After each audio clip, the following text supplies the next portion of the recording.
Hey guys, Chris from Flow Brackets. Today we have an i30 N-Line sedan. This is the pre-facelift model. See this ugly box? It's way too big.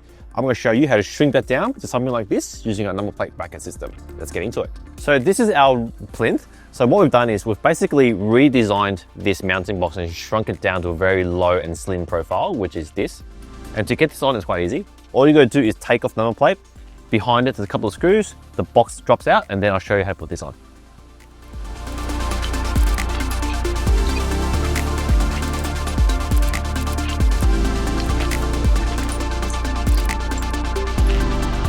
Now we're ready to install our miniature plinth. Now this is really nice, a lot smaller, very low profile. It suits pretty much every plate and it goes back in the same factory holes.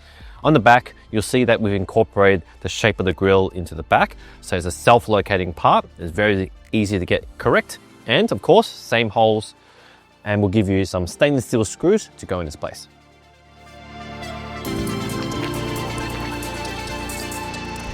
Now that we have the miniature plinth on, it's time to choose a bracket to match your number plate style. So being a two-part mounting solution, first you need the plinth to suit the car. Next, you need a bracket to suit the plate.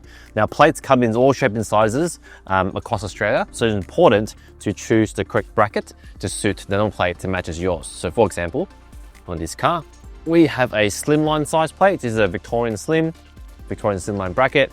That goes on, plate goes on. If you have say Euro, make sure you grab the Euro bracket and so forth. So what I've got here is a SL2 to suit a Victorian slim. I'm just going to install this onto the brass thread onto the plinth using in the slots. I'm just going to find a good spot, put the bolts in, and then the slimline plate will bolt up in the corners.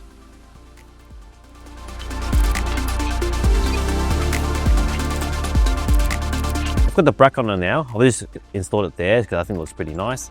I'm going to install the number plate onto the bracket. Now I'm going to do something a little bit different. I'm going to use our security screws. This is an option. What this means is to install these screws, you just need to use the provided key. So it's a bit harder to take the plates off.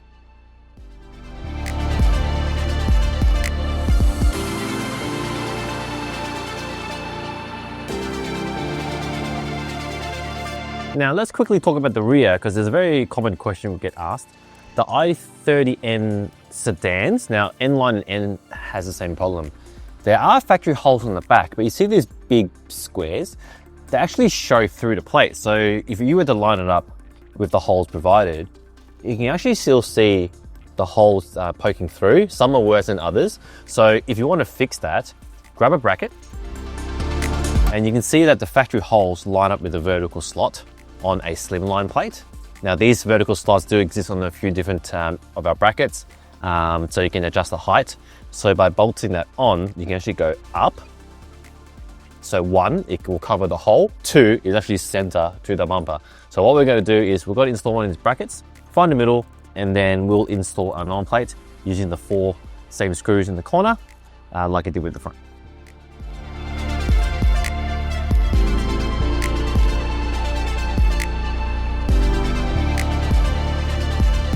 Now that I've got the bracket on, I'm just going to put the plate on the bracket using the security screws, which needs the key to put it on and off.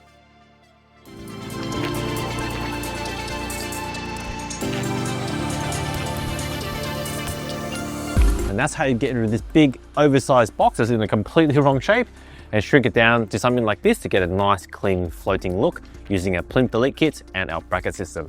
Just remember, the plinth is car specific and the bracket is number plate specific, and those two parts together will give you a finish like this. So I hope you found this video useful and thanks for watching.